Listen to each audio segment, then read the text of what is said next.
Court Malach will be at 16:30. The closed session, where the media will not be part.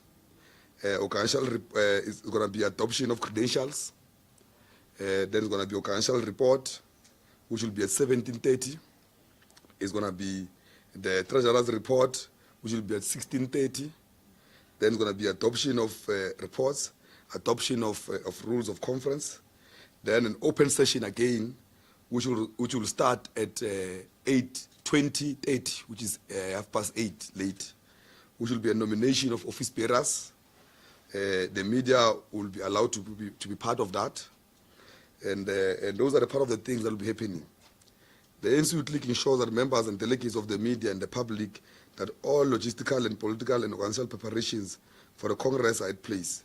The Congress is properly constituted, the venues are ready, commissions are prepared, and all deployees are on the ground to ensure that the Congress proceedings, there is discipline, democracy, and transparency in that manner. The ANC Youth League Electoral Committee continues to discharge responsibilities, includes the reestablishment of the constitutional structures across provinces and regions, the revival of political education and ideological work, the defense of the values and the unity and discipline, and the consistent articulation of the interest of young people within the process of ANC-led movement. The 26th NEC ensured that the ANC Youth League remained a militant voice for the unemployed youth, students, youth workers, and young people in poor and working class communities. Key demands of the youth of South Africa. The position has since found resonance at the highest level of political discourse, including the deliberation of the G20 summit and resolution adopted by the ANC National General Council. The ANC Youth League maintained that South Africa must move decisively away from export of raw materials towards local processing, manufacturing, and value addition in order to create jobs and develop skills and retain wealth within the country. The League welcomes the growing consensus on the beneficiation and reiterates that the young people must be at the center of any beneficiation-led industrial program. The creation of decent, sustainable jobs for young people through a radical restructuring of the economy and an increase of state-led industrialization. The free, decolonized quality education, including expanded access to higher education, skills development, and training opportunities for the youth.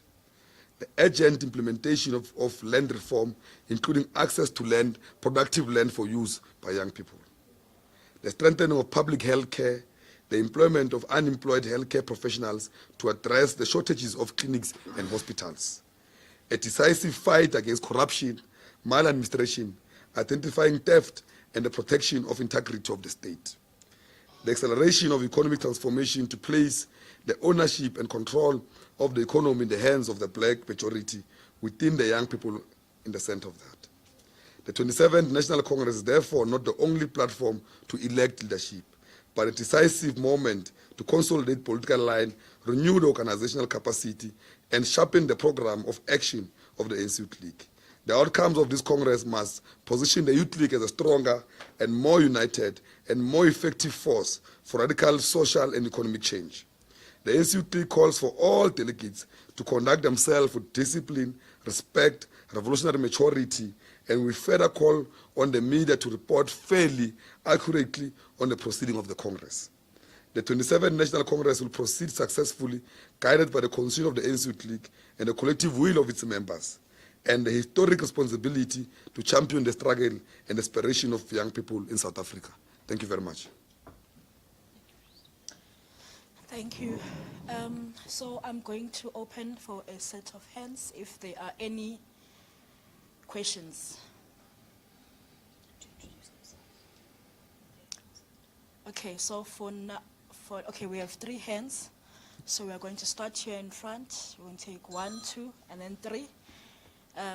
Yeah, you can come in. Oh, and then there's a last one there for this round at the back. But I don't think we're going to have more rounds of hands. Yeah, these are the 4 hands that we have. Yes, you can start. So, I'm Tumeleng from the Citizen. My question is directed to the President. I read the Sunday Times yesterday, and they're saying that you will make a clean sweep at this conference and that you stand uncontested. I would like to know, don't you have worries about the undermining of democratic process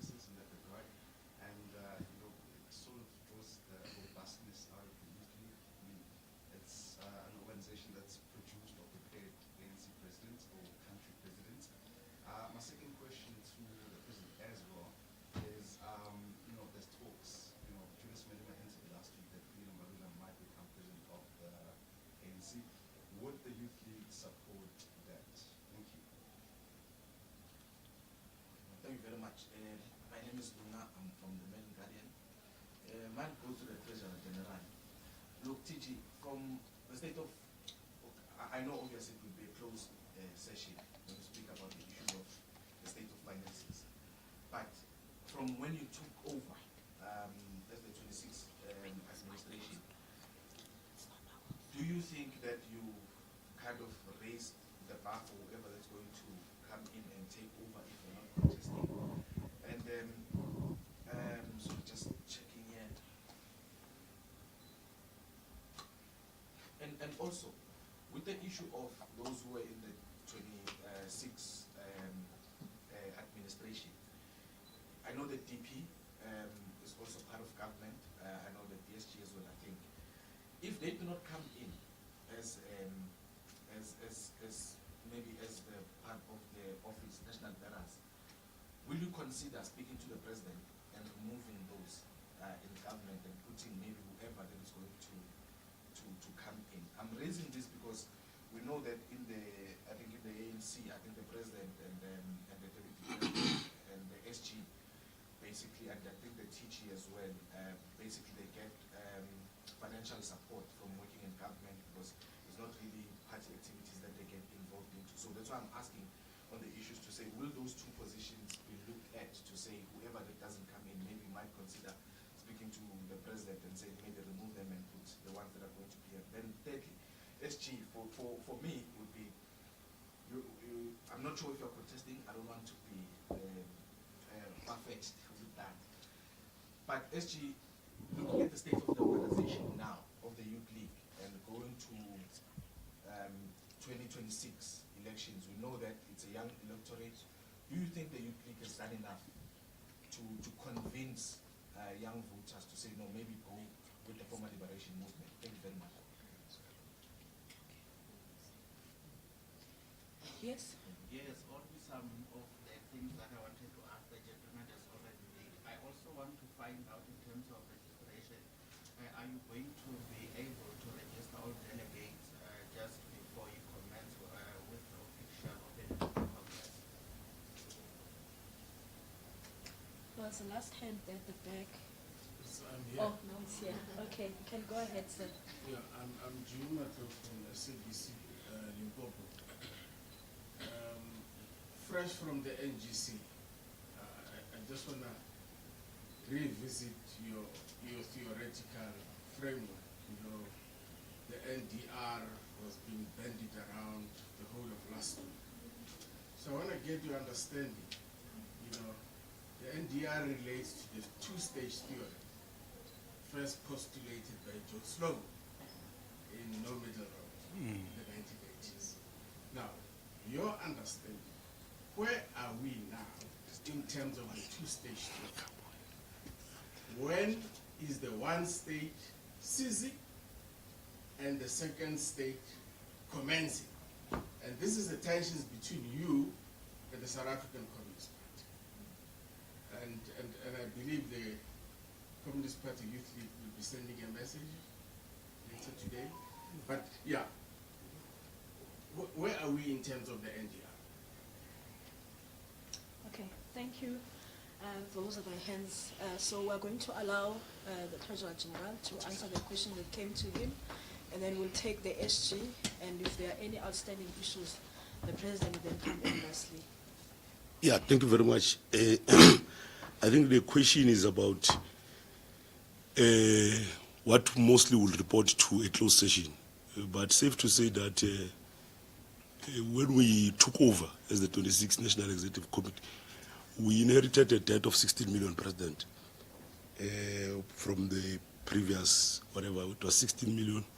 We're able to resolve it as the first thing that is important. And we're out of the woods, and well, the successful anniversary rallies every year, which were a huge success because we took them to stadiums. We hosted the biggest march, over 25,000 young people to the JSE, which costed millions. We hosted an NGC recently, which was very historic, the second NGC of the Youth League, which cost over 40 million. We are going to deliver a report that seeks to suggest that the health of the organization financially, it's on a positive note.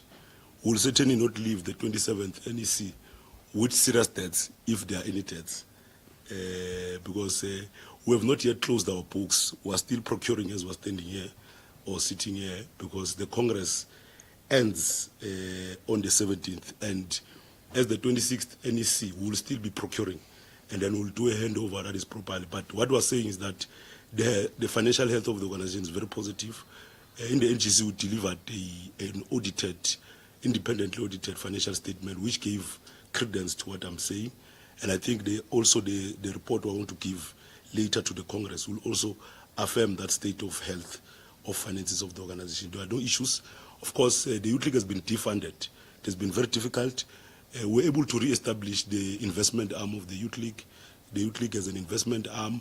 We're trying all means to make sure that the Youth League is financially independent and it's able to carry out through its programs. And we will give and hand over that investment arm to the 27th NEC to make sure that it continues to sustain this organization. I think more or less that's that. Thank you. Just to go to Kimberley, to come to Polokwane, they would have delayed because of the traveling. Eastern Cape, the regions like Nelson Mandela region and Sarah Batman, and that's why they had delayed in terms of traveling. But all of those regions are now concluded in terms of registration. They are just picking up their tags and entering plenary. So we'll start on time, and all registration is smooth running. I think few regions were in KZN where they are picking up their tags too.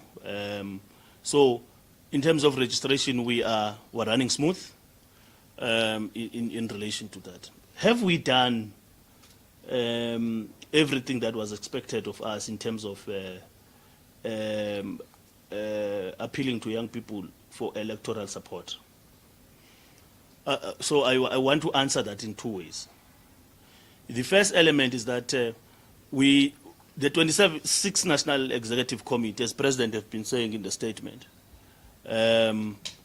has managed to capture the national discourse, meaning to reaffirm the ANC Youth League as a body, a critical body of opinion, internally in the ANC and nationally in terms of the national discourse. That we have done.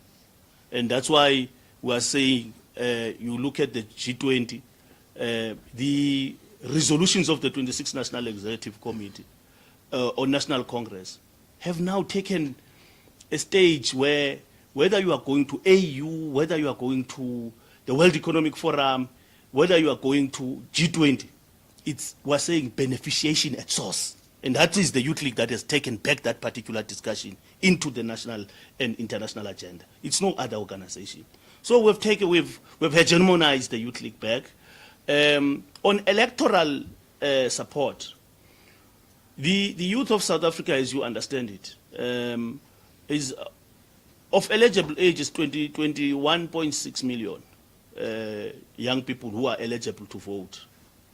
10.6 of that is not registered. We've ran massive campaigns to register young people, as you know, leading to the 2024 national and provincial general elections. We claim with statistics, if you go to Gauteng, of the adult votes that voted for the ANC, only 9% voted for the ANC of adult vote. 91% is young people who voted for the ANC. You go nationally, only 17% of adult population voted for the ANC. It is the youth that voted because the Youth League hegemonized it, the youth to go and vote.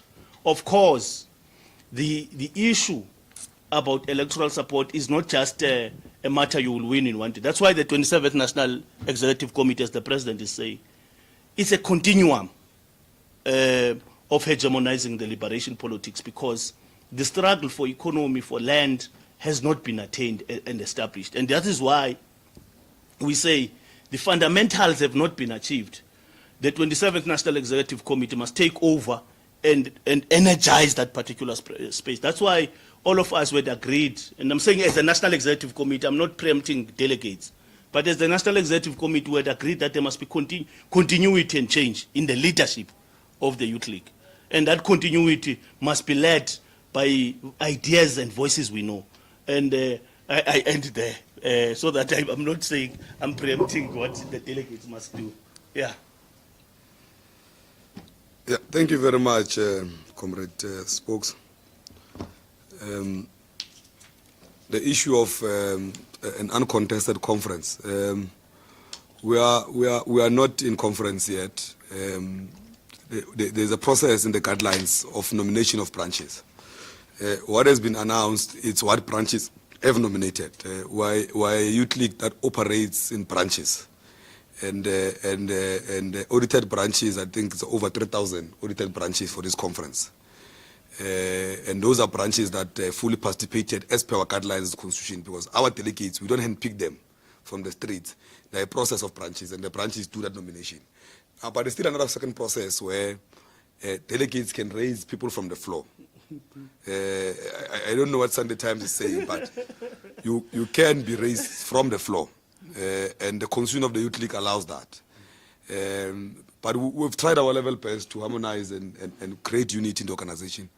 I know the media is very disappointed because in the past we had Youth League conferences where people were removing their pens. There are some people here, some of them are from Seshego. They've now been elected in a peaceful conference from COSAS. Every time they contest, there must be chairs and all these things.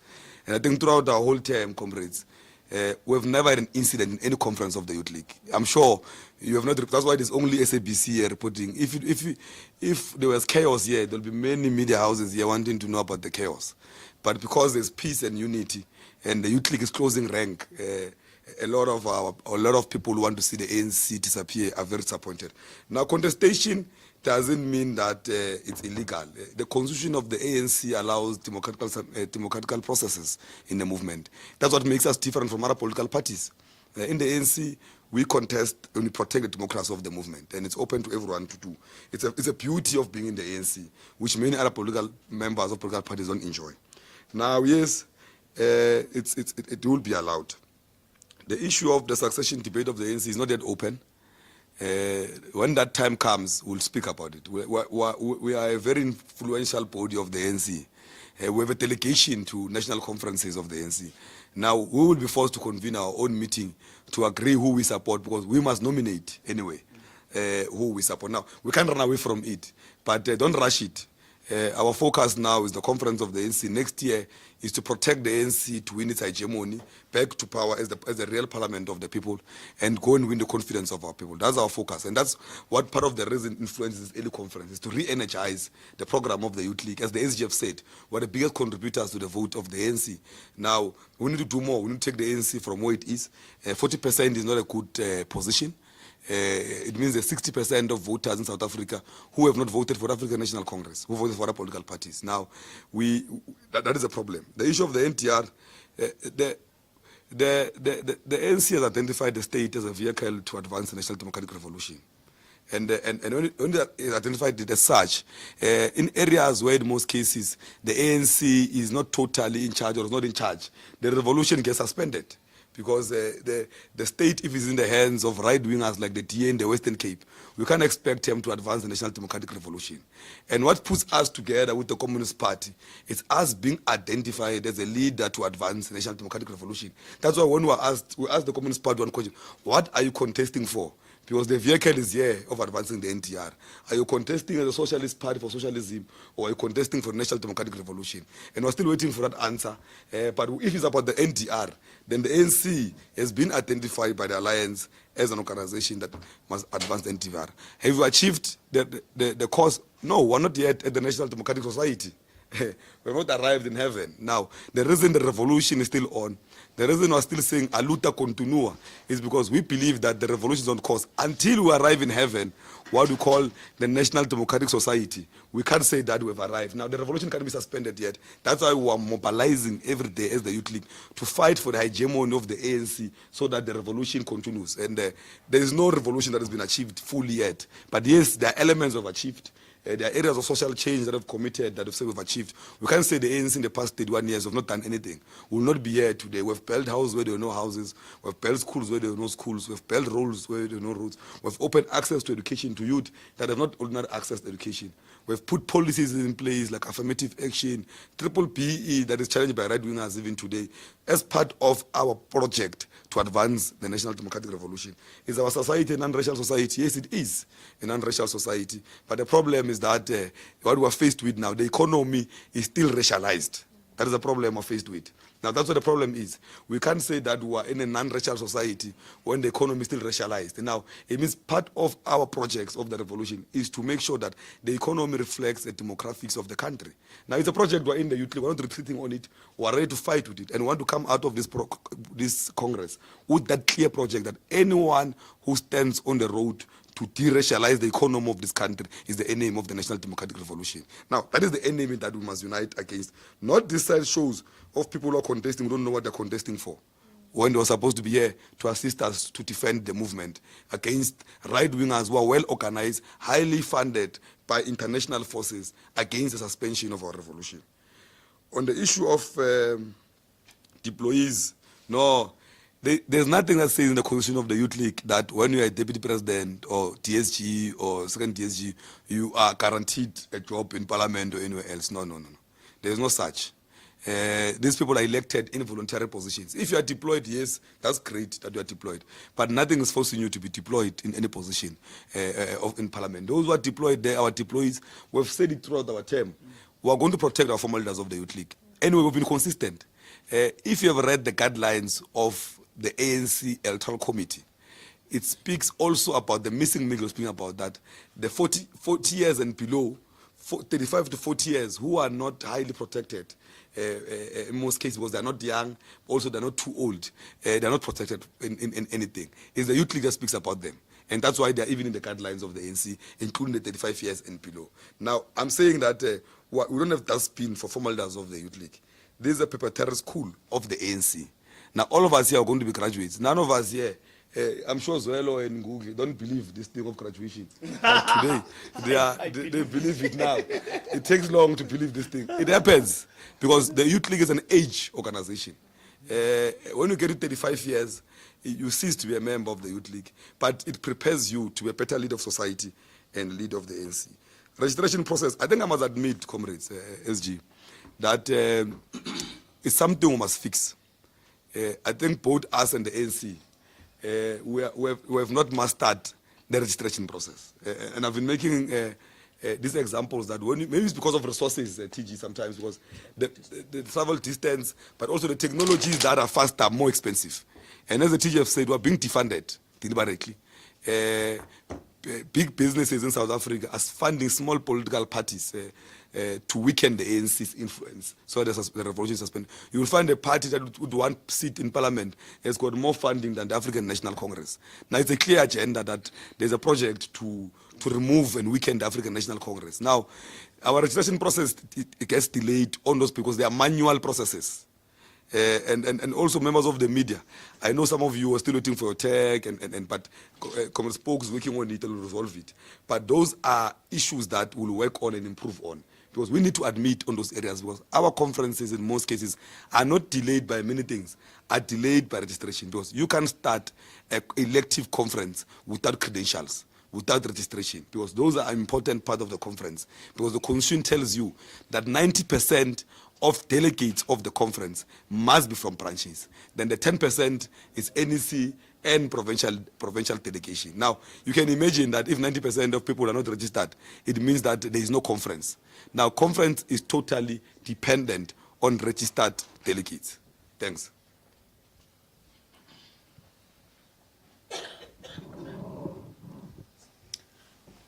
Okay, so I did not want to grant you, but because it's our last one, especially if it's a follow-up on a question you'd asked previously, I'm just going to grant these last two hands amnesty. So it's going to be you, Lunga, and then you, sir. So, yeah. Look, I'm going to be a bit mischievous. Good understanding. Apologize in advance. President, it is the ANC's idea that a political party which has more numbers than other political parties should lead municipality and should lead government. We know now that in KZN there's going to be a motion of no confidence against the president.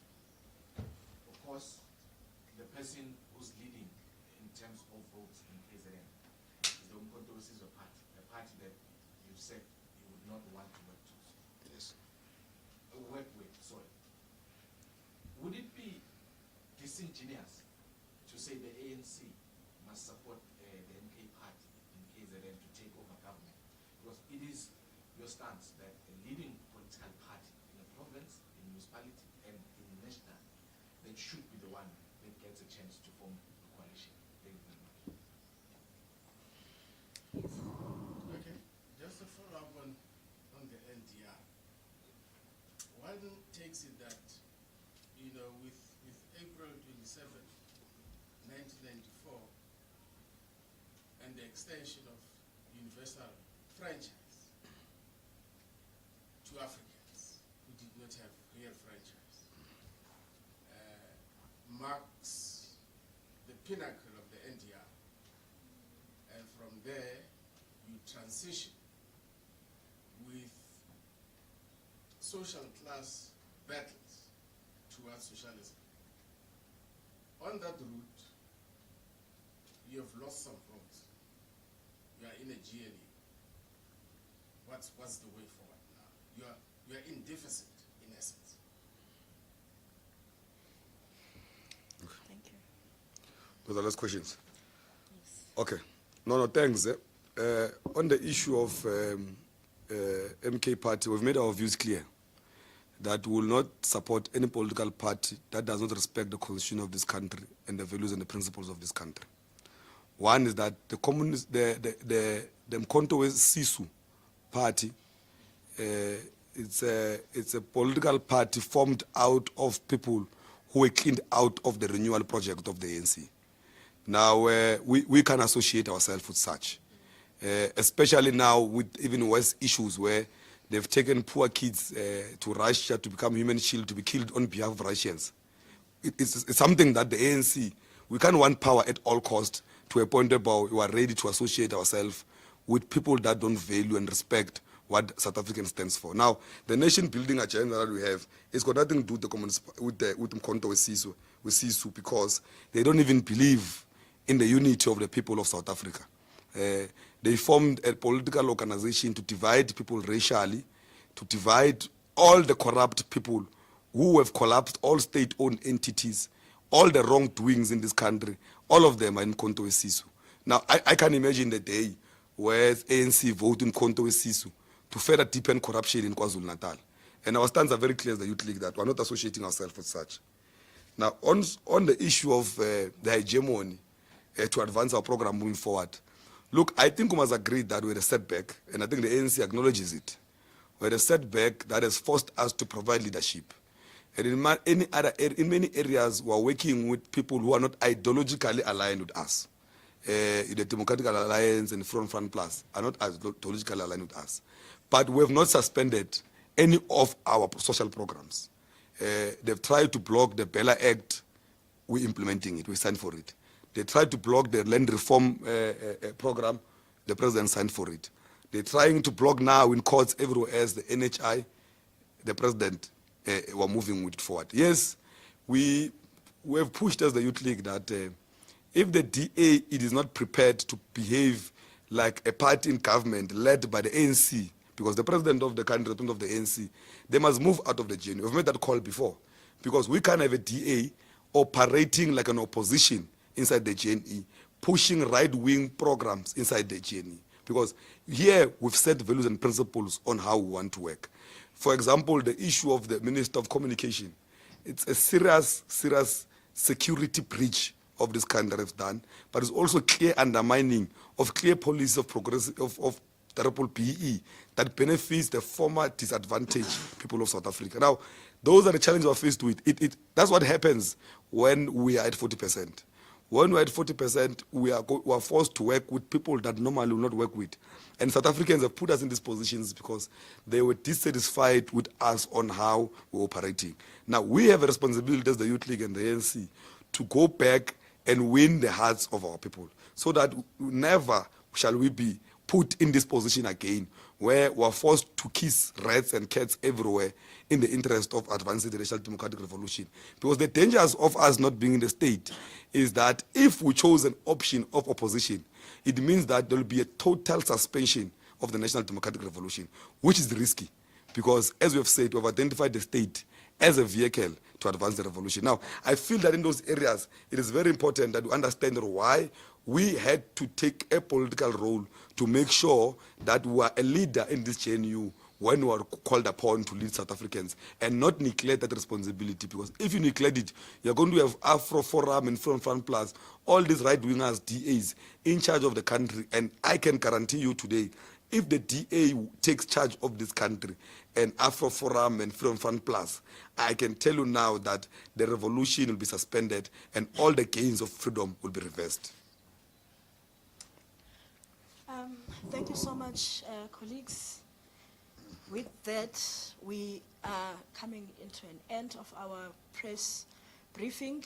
I think I will allow one-on-ones after this, but the press briefing stands closed. Thank you very much.